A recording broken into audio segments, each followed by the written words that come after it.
हर हर महादेव। इस एपिसोड में आप सुनेंगे हरतालिका व्रत कथा। ध्यान रहे कि हरतालिका व्रत कथा को सुनने से पहले माँ पार्वती और भगवान महेश्वर की षोडशोपचार विधि से पूजा पाठ कर लें, उसके पश्चात ही व्रत की कथा सुनें। तो आइए अब शुरू करते हैं व्रत की कथा। सूत जी कहते हैं, मंदार की माला से जिन पार्वती जी का केशपाश अलंकृत है और मुंडों की माला से जिन शिव जी की जटा अलंकृत है, जो पार्वती जी दिव्य वस्त्र धारण की हैं और जो शिव जी दिगंबर हैं, ऐसी श्री पार्वती जी तथा श्री शिव जी को प्रणाम करता हूँ। रमणीक कैलाश पर्वत के शिखर पर बैठी हुई श्री पार्वती जी कहती हैं, हे महेश्वर, हमें कोई गुप्त व्रत या पूजन बताइए जो सब धर्मों से सरल हो, जिसमें परिश्रम भी कम करना पड़े लेकिन फल अधिक मिले। हे नाथ, यदि आप मुझ पर प्रसन्न हो तो यह विधान बताइए। हे प्रभु, किस तप व्रत या दान से आदि मध्य और अंत रहित आप जैसे महाप्रभु हमको प्राप्त हुए हैं। शिव जी बोले, हे देवी सुनो, मैं तुम्हें एक व्रत जो मेरा सर्वस्व और छिपाने योग्य है, लेकिन तुम्हारे प्रेम के वशीभूत होकर मैं तुम्हें बतलाता हूँ। शिव जी ने कहा, भारतवर्ष में जैसे नक्षत्रों में चंद्रमा, ग्रहों में सूर्य, वर्णों में ब्राह्मण, देवताओं में विष्णु भगवान, नदियों में गंगा, पुराणों में महाभारत, वेदों में सामवेद और इंद्रियों में मन श्रेष्ठ है, सब पुराणों और वेदों का सर्वस्व जिस तरह कहा गया है, मैं तुम्हें एक प्राचीन व्रत बतलाता हूँ। एकाग्र मन से सुनो। जिस व्रत के प्रभाव से तुमने मेरा आधा आसन प्राप्त किया है, वह मैं तुमको बतलाऊंगा, क्योंकि तुम मेरी प्रेयसी हो। भाद्रपद मास में हस्त नक्षत्र से युक्त शुक्ल पक्ष की तृतीया तिथि को उसका अनुष्ठान मात्र करने से स्त्रियां सब पापों से मुक्त हो जाती हैं। हे देवी, तुमने आज से बहुत दिनों पहले हिमालय पर्वत पर इस व्रत को किया था। यह वृतांत मैं तुमसे कहूँगा। पार्वती जी ने पूछा, हे नाथ, मैंने क्यों यह व्रत किया था, यह सब आपके मुख से सुनना चाहती हूँ। उत्तर की ओर एक बड़ा रमणीक और पर्वतों में श्रेष्ठ हिमवान नामक पर्वत है। उसके आसपास तरह तरह की भूमियाँ हैं, तरह तरह के वृक्ष उस पर लगे हुए हैं। नाना प्रकार के पक्षी और अनेक प्रकार के पशु उस पर निवास करते हैं। वहाँ पहुंचकर गंधर्वों के साथ बहुत से देवता, सिद्ध, चारण, पक्षीगण सर्वदा प्रसन्न मन से विचरते हैं। वहाँ पहुंचकर गंधर्व गाते हैं, अप्सराएं नाचती हैं। उस पर्वतराज के कितने ही शिखर ऐसे हैं कि जिनमें स्फटिक, रत्न और वैदूर्य मणि आदि की खानें भरी हैं। यह पर्वत ऊंचा तो इतना अधिक है कि मित्र के घर की तरह समझकर आकाश का स्पर्श किए रहता है। उसके समस्त शिखर सदैव हिम से आच्छादित रहते हैं और गंगाजल की ध्वनि सदा सुनाई देती रहती है। हे पार्वती, तुमने बाल्यकाल में उसी पर्वत पर तपस्या की थी। 12 वर्षों तक तुम उल्टी टंग कर केवल धुआं पीकर रही। 64 वर्षों तक सूखे पत्ते खाकर रही। माघ मास में तुम जल में बैठी रहती और वैशाख के दोपहरिया में पंचाग्नि तापती थी। श्रावण महीने में जल बरसता तो तुम भूखी प्यासी रहकर मैदान में बैठी रहती थी। तुम्हारे पिता इस तरह के कष्ट सहन को देखकर बड़े दुखी हुए। वे चिंता में पड़ गए कि मैं अपनी कन्या किसको दूं। उसी समय नारद जी वहां आ पहुँचे। मुनिश्रेष्ठ नारद जी उस समय तुम्हें देखने गए थे। नारद जी को देखकर गिरि ने अर्घ्य, पाद, आसन आदि देकर उनकी पूजा की और कहा, हे स्वामी, आप किस लिए आए हैं? मेरा अहोभाग्य है, आपका आगमन मेरे लिए अच्छा है। नारद जी ने कहा, हे पर्वतराज सुनो, मैं भगवान विष्णु का भेजा हुआ आपके पास आया हूँ। आपको चाहिए कि यह योग्य कन्या रत्न किसी योग्य वर को दें। भगवान विष्णु के समान योग्य वर ब्रह्मा, इंद्र और शिव इनमें से कोई नहीं है। इसलिए मैं यही कहूँगा कि आप अपनी कन्या भगवान विष्णु को ही देवें। हिमवान ने कहा, भगवान विष्णु स्वयं मेरी कन्या ले रहे हैं और आप यह संदेश लेकर आए हैं, तो मैं उन्हें अपनी कन्या दूंगा। हिमवान की इतनी बात सुनकर मुनिराज नारद आकाश में विलीन हो गए। वे पीताम्बर, शंख, चक्र और गदाधारी भगवान विष्णु के पास पहुँचे। वहाँ हाथ जुड़कर नारद जी ने भगवान विष्णु से कहा, हे देव सुनिए, मैंने आपका विवाह पक्का करा दिया। उधर हिमवान ने पार्वती के पास जाकर कहा कि हे पुत्री, मैंने तुम्हें भगवान विष्णु को दे डाली। तब पिता की बात सुनकर तुम बिना उत्तर दिए ही अपनी सखी के घर चली गई वहीं जमीन पर पड़कर तुम बड़ी दुखी होती हुई विलाप करने लगी। तुम्हें इस प्रकार विलाप करती हुई देखकर सखी बोली, तुम क्यों इतनी दुखी हो? इसका कारण बताओ। तुम्हारी जो कुछ शिक्षा होगी मैं यथाशक्ति उसको पूरा करने की चेष्टा करूँगी, इसमें कोई संशय नहीं है। पार्वती जी बोली, मेरी जो कुछ अभिलाषा है उसे तुम प्रेम पूर्वक सुनो। मैं एकमात्र शिव जी को अपना पति बनाना चाहती हूँ, इसमें कुछ भी संशय नहीं है। मेरे इस विचार को पिताजी ने ठुकरा दिया है, इसलिए मैं अपने शरीर को त्याग दूंगी।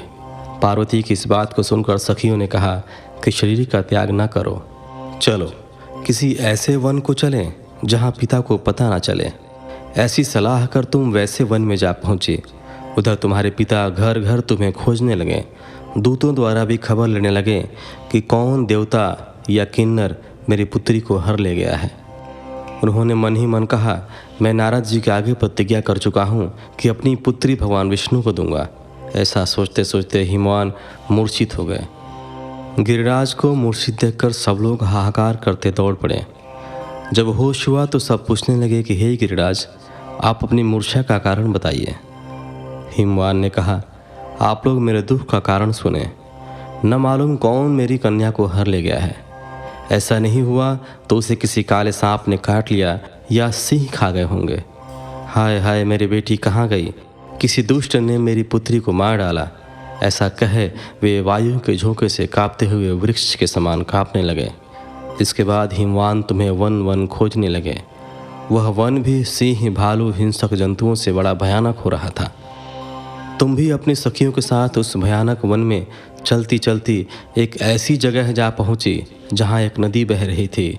उसके रमणीय तट पर एक बड़ी सी कंदरा थी।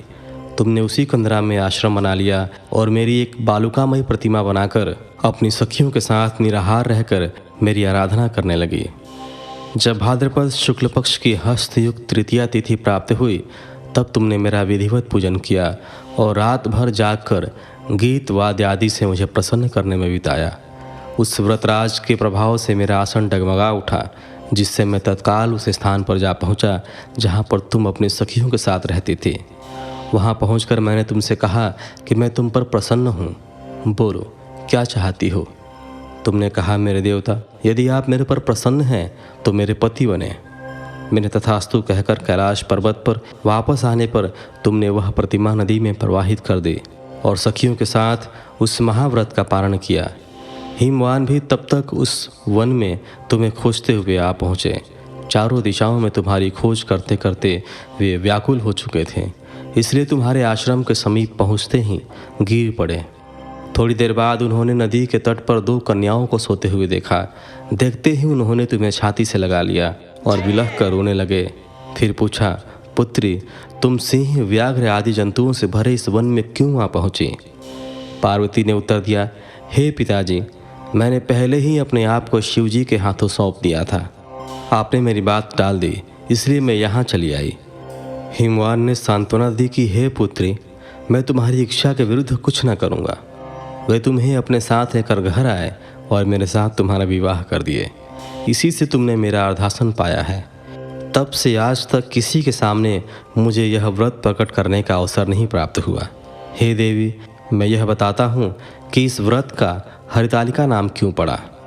तुमको सखियाँ हर ले गई थीं, इसी से हरितालिका नाम पड़ा। पार्वती जी ने कहा, हे प्रभु, आपने नाम तो बताया, अब इसकी विधि भी बताएं। इसका क्या पुण्य है, क्या फल है, यह व्रत कौन करे? श्री शिव जी पार्वती जी से कहते हैं, हे देवी, मैंने समस्त स्त्री जाति की भलाई के लिए यह उत्तम व्रत बतलाया है। जो स्त्री अपने सौभाग्य की रक्षा करना चाहती है वो यत्नपूर्वक इस व्रत को करे। केले के खंभे आदि से सुशोभित एक सुंदर मंडप बनावें। उसमें रंग बिरंग के रेशमी कपड़ों से चंदुआ लगाकर चंदन आदि सुगंधित द्रव्यों से वह मंडप लिपवावें। फिर शंख, भेरी, मृदंग आदि बाजे बजाते हुए बहुत से लोग एकत्रित होकर तरह तरह के मंगलाचार करते हुए उस मंडप में पार्वती और शिवजी की प्रतिमा स्थापित करें। उस रोज दिन भर उपवास कर बहुत से सुगंधित फूल, सुगंध और मनोहर धूप, नाना प्रकार के नैवेद्य आदि एकत्र कर मेरी पूजा करें और रात भर जागरण करें। ऊपर जो जो वस्तुएं गिनाई गई हैं उनके अतिरिक्त नारियल, सुपारी, जंबीरी, नींबू, लौंग, अनार, नारंगी आदि जो जो फल प्राप्त हो उन्हें इकट्ठा कर लें। उस ऋतु में जो फल या फूल मिल सके विशेष रूप से रखें। इसके बाद धूप दीप आदि से पूजन कर प्रार्थना करें, हे शिवे शिवरूपिणी, हे मंगले, सब अर्थों को देने वाली हे देवी, हे शिवरूपे आपको नमस्कार है, हे शिवरूपे आपको सदा के लिए नमस्कार है, हे ब्रह्मरूपिणी आपको नमस्कार है, हे जगदात्री आपको नमस्कार है, हे सिंहवाहिनी संसार के भय से भयभीत मुझ दीन की रक्षा करें, इस कामना की पूर्ति के लिए मैंने आपकी पूजा की है। हे पार्वती मुझे राज्य और सौभाग्य दें, मुझ पर प्रसन्न होवें। इन्हीं मंत्रों से पार्वती तथा शिव जी की पूजा करें। तदनंतर विधि पूर्वक कथा सुने और ब्राह्मण को वस्त्र, गौ, सुवर्ण आदि देवें। इस तरह एक चित्त होकर स्त्री पुरुष दोनों एक साथ पूजन करें। फिर वस्त्र आदि जो कुछ हो उसका संकल्प करें। हे देवी, जो स्त्री इस प्रकार पूजन करती है वह सब पापों से छूट जाती है और उसे 7 जन्म तक सुख तथा सौभाग्य प्राप्त होता है। जो स्त्री तृतीया तिथि का व्रत न कर अन्न भक्षण करती है तो वह 7 जन्म तक बंध्या रहती है और उसको बार बार विधवा होना पड़ता है। वह सदा दरिद्र, पुत्र शोक से शोकाकुल, स्वभाव की लड़ाकी, सदा दुख भोगने वाली होती है और उपवास न करने वाली स्त्री अंत में घोर नरक में जाती है। मांसाहार करने से बाघिन, दही खाने से बिल्ली, मिठाई खाने से चींटी तथा और कुछ खाने से मक्खी होती है। तीज को अन्न खाने से सुकरी, फल खाने से बंदरिया, पानी पीने से जोंक, दूध पीने से सांपिन, उस रोज सोने से अजगरी और पति को धोखा देने से मुर्गी होती है। इसलिए सभी स्त्रियां व्रत अवश्य करें। दूसरे दिन स्वर्ण, चांदी, तांबा अथवा बांस के पात्र में अन्न भरकर ब्राह्मण को दान दें और पारण करें। जो स्त्री इस प्रकार व्रत करती है वह मेरे समान पति पाती है और जब वह मरने लगती है तो तुम्हारे समान उसका रूप हो जाता है। उसे सब प्रकार के सांसारिक भोग और सायुज्य मुक्ति मिलती है। इस हरतालिका की व्रत कथा मात्र सुन लेने से प्राणी को 1000 अश्वमेघ और सैकड़ों वाजपेय यज्ञ करने का फल प्राप्त होता है। हे देवी, मैंने यह सब व्रतों में उत्तम व्रत बतलाया जिसके करने से प्राणी सब पापों से छूट जाता है, इसमें कुछ भी संशय नहीं। इस प्रकार हरतालिका व्रत कथा समाप्त हुई। बोलिए शंकर भगवान की जय, पार्वती माता की जय।